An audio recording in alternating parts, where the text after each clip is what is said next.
அறம் என்பது தர்மம் அல்ல, அது சேரிட்டி அல்ல, அது எத்திக்ஸ். நம்முடைய வாழ்க்கையினுடைய வாழ்வியல் முறை அறம் சார்ந்தது. அறம் சார்ந்த வாழ்க்கையை வாழ்ந்து கொண்டிருப்பவர்கள் நாம். அறம் என்பது என்ன? எவ்வளவு கோபமாக இருந்தால் எந்த ஒரு வன்முறையான சொல்லையோ செயலிலோ நாம் ஈடுபடாமல் இருப்பது என்பது நம் அறம். நான் பல நேரங்கள்ல பார்க்கிறேங்க, கோபத்தினுடைய உச்சத்துல அப்படி சொல்ல பேசுறாங்க. கோபமாக இருக்கின்ற பொழுது மௌனமாக இருக்கக்கூடியவர்கள் தான் நல்ல தலைவர். நல்ல தலைவர் என்பதற்கு எனக்கு தமிழ் தருகின்ற மிகப்பெரிய விளக்கம் என்ன தெரியுமா? நல்ல தலைவன் என்பவன் யார் தெரியுமா? மற்றவர்களை விட சிறப்பாக இருப்பவன் இல்லை நல்ல தலைவன். தன்னை விட சிறப்பானவர்களை உருவாக்குபவன் தான் நல்ல தலைவன். தன்னை விட சிறப்பாக மக்களை உருவாக்குகின்ற அந்த தலைவரை நாம் தேடிப்போம். தன்னை முன்னிறுத்திக் கொள்ளுதல். சில பேர் இருக்கிறாங்க, என்ன பத்தி நான் பேசிட்டேன், இனிமேல் நீங்க என்ன பத்தி பேச இருக்க இல்லாத உங்களுக்கு முன்னால அவ்வளவு விருப்பா இருக்கும். சுயம் சுயம் சுயம். அப்படி இல்லாமல் சுயத்தை கழற்றி வைத்துவிட்டு, எனக்கு தென்கட்சி சுவாமிநாதன் அவர்கள் என்கிட்ட ஒரு வார்த்தை சொன்னாங்க. பர்வீன், என்ன சந்திக்கிறதுக்கு ஒரு 4-5 பேர் வந்தாங்க. அவங்க வந்து கேஸ் ஸ்டடி பண்ணாங்க, சைக்காலஜி ஸ்டூடெண்ட்ஸ். கேஸ் ஸ்டடி பண்ணிட்டு எனக்கு கடைசியா ரிப்போர்ட் எழுதி வச்சாங்க. என்ன ரிப்போர்ட் ஐயா? தென்கட்சி சுவாமிநாதனை யாராலும் வெல்ல முடியாது. நான் எப்படி பார்த்தேன், ஏன் இப்படி நல்லதானே வந்தோம்.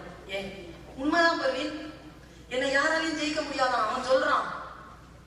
சரி, இரு இரு இரு, நான் அங்காரமா பேசுறேன்னு நினைக்காத. ஏன் அப்படி சொன்னா தெரியுமா? கீழே அவன் அந்த நோட்டை போட்டிருக்கான், அந்த பேப்பரை நான் உங்களுக்கு காட்டுறேன். எப்பொழுதும் தோற்க தயாராக இருப்பவனை யாராலும் ஜெயிக்க முடியும். என்னங்க இது? இந்த நெகிழ்வு தன்மை, இந்த அன்பு கொண்ட மனைவியின் மீது, கொண்ட கணவனின் மீது, பெற்ற பிள்ளையின் மீது, வந்து சேர்ந்த நண்பர்கள் கூட்டத்தின் மீது, நம் இனத்தின் மீது பேரன்பு கொண்டு வாழ்வது அறம். இந்த பேரன்பு கொண்டு வாழ்கின்ற அறம் நம்மில் எத்தனை பேருடைய வாழ்வில் நிகழ்ந்து கொண்டிருக்கிறது? நான் ஒன்று சொல்லுகிறேன், இன்றைக்கு எழுதி வைத்துக் கொள்ளுங்கள். கடவுள் என்பது பெயர் சொல் அல்ல. God is not noun, it's a verb. அது வினைச்சொல். கடவுள் என்பது நிகழ்கிறது, அன்பு என்பது நிகழ்கிறது, அறம் என்பது நிகழ்கிறது. நிகழ்ந்தால்தான் அதற்கு அறம் என்று பெயர், நிகழ்ந்தால்தான் அதற்கு கடவுள் என்று பெயர், நிகழ்ந்தால்தான் அதற்கு அறம் என்று பெயர். அந்த அறத்தோடு சில விஷயங்கள் நிகழ்ந்து கொண்டிருக்கின்றன, நம்ம பார்வைக்கு தெரிகிறது. நான் சமீபத்துல கணவன் மனைவி உறவு இருக்கு இல்லையா, இப்ப ரொம்ப அது வந்து நீர்த்து போய்கிட்டே இருக்கின்ற ஒரு குற்றச்சாட்டு தமிழ் சமூகத்திற்கு மேல் திணிக்கப்பட்டுக் கொண்டிருக்கிறது. ஏன்? என்ன காரணம்? என்ன காரணம்? கிராட்டிட்யூட் இல்லைங்க. கணவன் மீது மனைவிக்கோ, மனைவி மீது கணவனுக்கோ நன்றி உணர்வு இல்லை. நான் சின்ன வயசுல ஒரு ஹதீஸ் என்னுடைய தாயார் என்னிடத்தில் சொன்னாங்க. ரசூலுல்லாஹ் ஸல்லல்லாஹு அலைஹி வஸல்லம் அவர்கள், நபிகள் நாயகம் அவர்கள் நடந்து கொண்டே போனார். போயிட்டு திரும்பி வந்துட்டாங்க.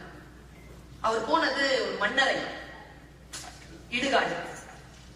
போயிட்டு திரும்பி வந்துட்டு அழுறார், கண்ணீர் வடிக்கிறார். என்னன்னு கேட்டா, மன்னரை வேதனைகளை நான் பார்த்தேன் அப்படின்னாங்களாம். என் தாய் எனக்கு சொன்னதுங்க, ஒரு குழந்தைக்கு தாய் சொல்லுகின்ற நல் சொல். நீங்க நினைக்காதீங்க, நீங்க எது சொன்னாலும் அந்த குழந்தை கேட்காது, கேட்கும். ரெசிப்ரிகேட் பண்ணாது, அதனால அது கேட்காது முடிவு பண்ணாதீங்க, அது கேட்கும். சொல்லிட்டே இருங்க. என் தாய் எனக்கு சொல்லிக்கொண்டே இருந்தாள், நான் என் பிள்ளைக்கு சொல்லிக்கொண்டே இருக்கேன். அது கேட்காத ஒரு வாட்டி சொன்னா விட்டுரு. என் தாய் விடல, சொல்லிட்டே சொன்னா. ஏன் அழுதாராம்? 2 வேதனைகளை பார்த்தேன். இதை விட குழந்தைக்கு ஒரு விஷயத்த சொல்லி தர முடியுமா? ஒரு பெண் குழந்தைக்கு. என் அண்ணனும் இருக்கிறான் பக்கத்துல, அவனுக்கு ஒரு வாய்ப்பு. 2 பேருக்கும் சொன்னா எங்க அம்மா. சொன்ன வார்த்தை பாருங்க, ரசூலுல்லாஹ் அழுதுட்டே இருந்தான். நான் வந்து அது எங்கேயுமே வாசிக்கலைங்க. ஆனா அம்மா ரசூலுல்லாஹ் மேல போட்டு சொன்னாங்களா? இல்ல எனக்கு தான் அந்த ஹதீஸ் இன்னும் கிடைக்கலையான்னு தெரியல. ஆனா அது உண்மையாதான் இருக்கும். அது அது எனக்கு தான் கிடைக்காம இருக்கும். எங்க அம்மா சொல்றது பொய்யா இருக்காதுன்ற நம்பிக்கை எனக்கு உண்டு. அந்த அம்மா சொல்லுது, என்னத்துக்காக அவர் அழுதாருன்னா, ஆண்கள் நரக நெருப்பில் இருப்பதை பார்த்தார். அவர்கள் செய்த பிழை என்ன என்றால், சொல்றார், சிறுநீர் தன்னுடைய சிறுநீர் தன் காலில் படுவதில் இருந்து தன்னை காப்பாற்றிக் கொள்ளவில்லை. தூய்மையை இப்படி சொல்லிட்டாங்க அம்மா. சிறுநீர் கழிக்கின்ற பொழுது குழந்தைகள் அதை காலிலே படாமல் இருக்க வேண்டும் என்று நான் அந்த தமிழகத்திலே அந்த சூழலிலே வாழக்கூடிய அந்த குழந்தைக்கு சொல். அடுத்தது, பெண்கள் நிறைய பேர் மன்னரையில் வேதனை அனுபவித்தார்கள். என்ன என்றால், தான் கொண்ட கணவன் மீது நன்றி இல்லாமல் இருந்தார்கள். அப்படி என்ன நன்றி இல்லாமல் இருந்தார்கள்? ஒரு வார்த்தை சொன்னாங்களோ, உன்னால நான் என்ன சுகத்தை கண்டேன். எங்க அம்மா சொன்ன டயலாக். இந்த சொல்லுக்கு நரக வேதனை என்று என் தாய் என்னிடத்தில் சொல்கிறார். உன்னால் எனக்கு என்ன சுகம் கிடைத்தது என்று ஒரு பெண் பேசுவது நன்றி இல்லாத ஒரு பேச்சு. எவ்வளவு முறை சொல்லும். எங்க அப்பாவும் தான் என்ன எத்தனையோ இடத்த பார்த்தாரு. எப்போ 40 வருஷம் அப்புறமா கல்யாணம் ஆயிட்டு.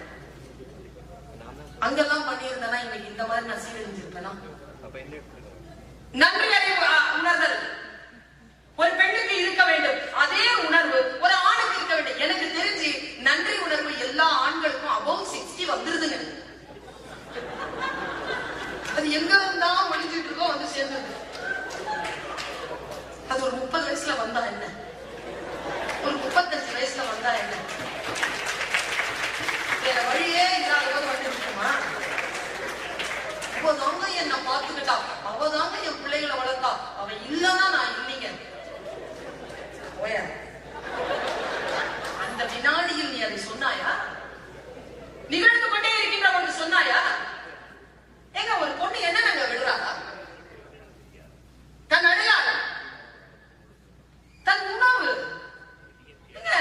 தூக்கம், உடை, தமிழ் சமூகத்தில் குலதெய்வத்தை கூட மாத்திக்கிறாங்க. அந்த பெண்ணின் மீது ஒரு கிராட்டிடியூட் இருக்குதா? ஒரு ஆணின் மீது ஒரு பெண்ணுக்கு கிராட்டிடியூட் இருக்குதா? இந்த கிராட்டிடியூட் இல்லாததனால்தான், இந்த நன்றி அறிதல் இல்லாததனால்தான் நான் சொல்லுகிறேன், இந்த நன்றி அறிதல் வர வேண்டும் என்றால் 2 பேரும் சேர்ந்து இலக்கியம் சார்ந்த சூழலில் இருங்கள். இலக்கியத்தை வாசிங்க.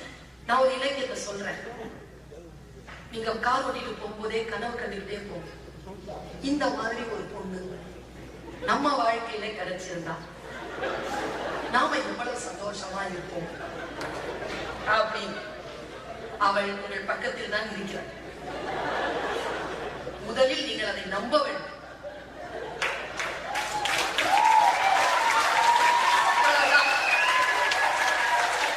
பல நேரங்களில் இதை நம்ம நம்புறது இல்லை, அப்படி ஓடி. நான் ஒரு காட்சியை சொல்றேன். தமிழ்ல அது உண்மையும் பொய்யோங்க. பொண்ணு அப்படிதான். இன்னைக்கு எழுதிட்டு போங்க நீங்க, பொண்ணு அப்படிதான்.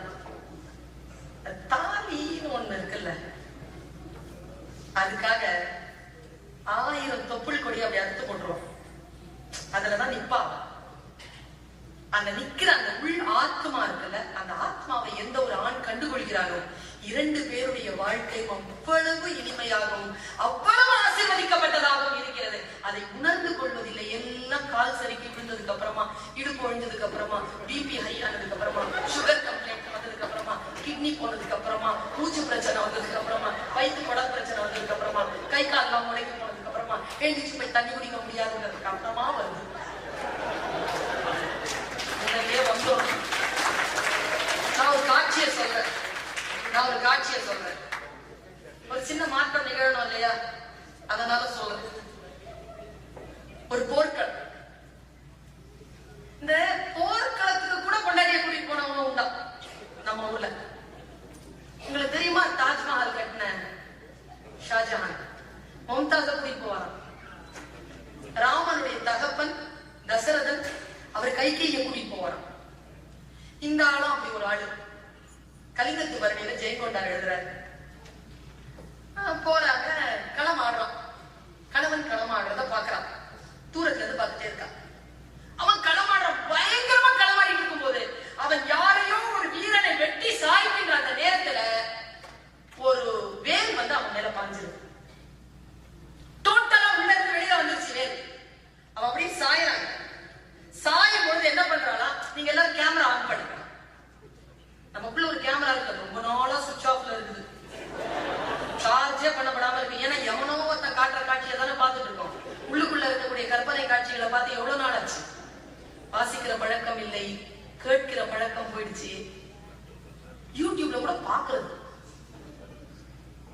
என்ன போட்டிருப்பாங்க, எப்படி பேசுறாங்க, இப்படிதான் காதல அப்படி கேட்கிற அந்த பழக்கம் இல்லை. கேட்டு பாருங்க, உரை சித்திரம், சித்திரத்துல வாங்க,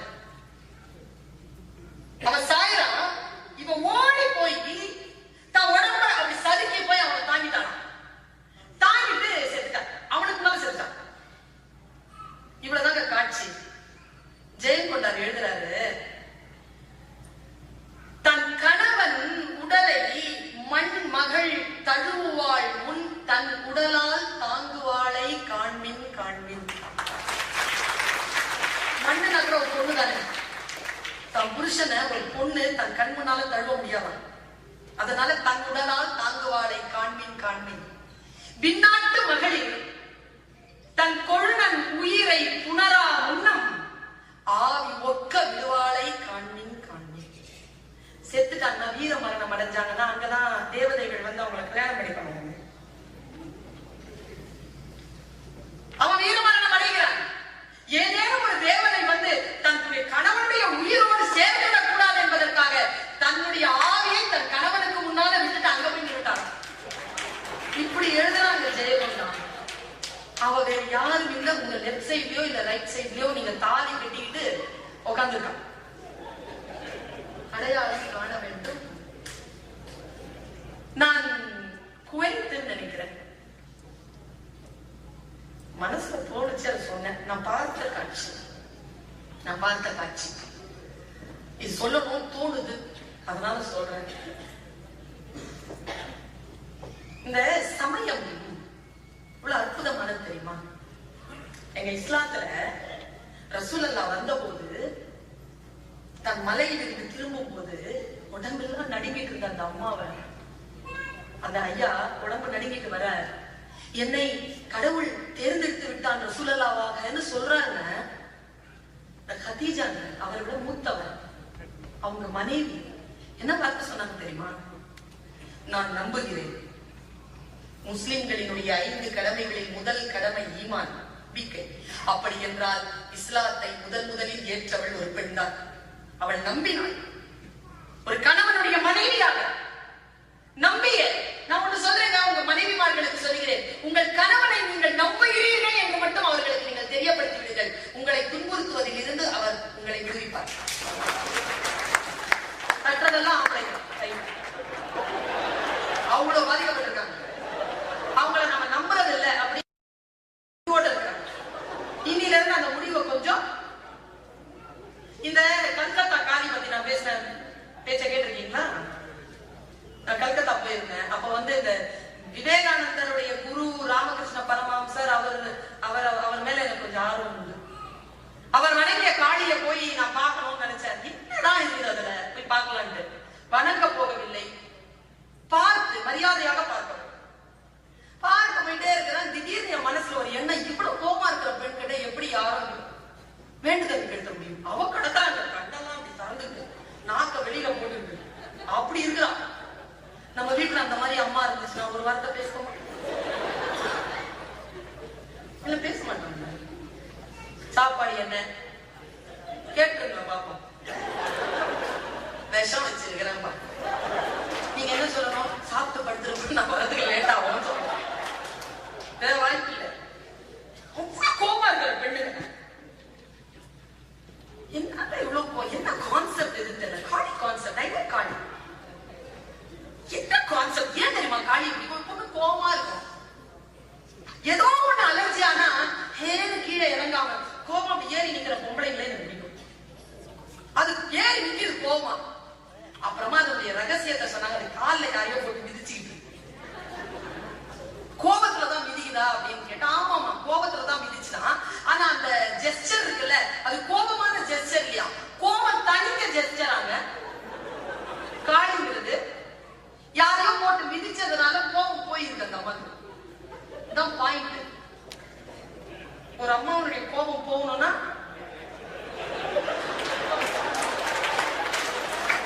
என்ன பாயிண்ட் அப்படின்னா, நான் போய் கேட்டேன் அவர்கிட்ட, இவ்வளவு கோபமா இருக்கிறவங்க எப்படி வேண்டுதல் நடத்த முடியும்னு. அவர் சொன்னார், இது கோபம் இல்லைங்க, கோபம் தனிஞ்ச இடங்க. சரின்னு போய் என்ன தனிஞ்ச இடம் சொன்னா, அந்த அம்மா ரொம்ப கோபம் வந்துருச்சான் ஒரு நாள் அந்த காளிக்கு. ஏன்னா கணவன் கிட்டது எந்த ஒரு அங்கீகாரம் கிடைக்க மாட்டேங்குது. தான் பேசுறாங்க. இன்விடேஷன் வைக்க வரவங்க கூட மிஸ்டர் அப்படின்னு தான் வைக்கிறாங்க, தவிர மிஸ்ஸஸ் அப்படின்னு வைக்கிறது இல்ல. என்னது இது, இந்த மாதிரி எல்லாம் இருக்க முடியாது என்ன அப்படின்ட்டு அந்த அம்மா ரொம்ப கோவப்பட்டுட்டே இருக்கும் பொழுது, இந்த அம்மா பெண்கள் வந்து தன் அங்கீகாரத்தை தேடுகின்ற பொழுது ஆண்கள் என்ன செய்வார்கள்? தியானத்தில் போயிடுவார். அவரும் தியானத்துல போயிட்டார். இந்த அம்மா கிடந்து கத்தியுது, அவர் தியானம் கலையவே இல்லை. எழுந்துச்சு நான் போயிடுவேன்னு சொல்லியிருக்கு. அப்பவுமே அந்த அம்மா தியானம் கலையில போய் ஆடுது, அவர் தியானம் கலையவே இல்லை. ஆடி ஆடி ஆடி களைச்சு போச்சு. அந்த அம்மா தான் செத்துரும் போல இருக்கு, உலகமே அழிஞ்சிரும் போல இருக்குன்னு உடனே யாரோ வந்து சொன்னாங்களா, ஐயோ உங்க மிஸ்ஸஸ் ஆடிட்டு இருக்குங்க, கொஞ்சம் போய் பாருங்கன்னு சிவபெருமான். சிவபெருமான் நேரா போனாராம். என்ன வேணும் உனக்கு, என்ன வேணும், உனக்கு அங்கீகாரம் தானே வேணும், இங்க பாரு கேளு. ஆடி இந்தா என்னையே உங்க காரணிக்கு தரேன் அப்படின்ட்டு நேரா வந்து சிவபெருமான் காலில் விழுந்துட்டாராம். காலில் விழுந்த சிவபெருமானை ஏறி மிதிச்சிருக்கு அந்த அம்மா. நீங்க போய் காளி கோயில்ல பாருங்க, காளி மிதிச்சிட்டு இருக்கிறது சிவபெருமானை தான். நமக்கு தெரிஞ்ச ஒரு பெரிய தத்துவம் என்ன தெரியுமா? நம் வீட்டிலும் பார்வதிகள் கோபமாக ஆடிக்கொண்டிருந்தார். அவர்களை சாந்தப்படுத்துவதற்கு சிவபெருமான்கள் தன்னை முழுமையாக அவர்களுடைய காலடியை ஒப்புவிக்க வேண்டும் என்கின்ற இவ்வளவுதான். யார் அன்பில் தோற்கிறார்களோ அவர்கள் தானே ஜெயிக்கிறார்கள். அன்பில் தோற்கின்றவர்கள் தானே ஜெயிக்க முடியும். அன்பில் எப்படிங்க ஜெயிக்கிறது? நீங்க வேணும்னா ப்ரொஃபஷனலா ஜெயிச்சுட்டு போங்க, ஆனால் அன்பிலே தோற்பவர்கள் தான் ஜெயிக்கிறார்கள். வாய்ப்பளித்தமைக்கு நன்றி பாராட்டி உங்கள் அத்துணை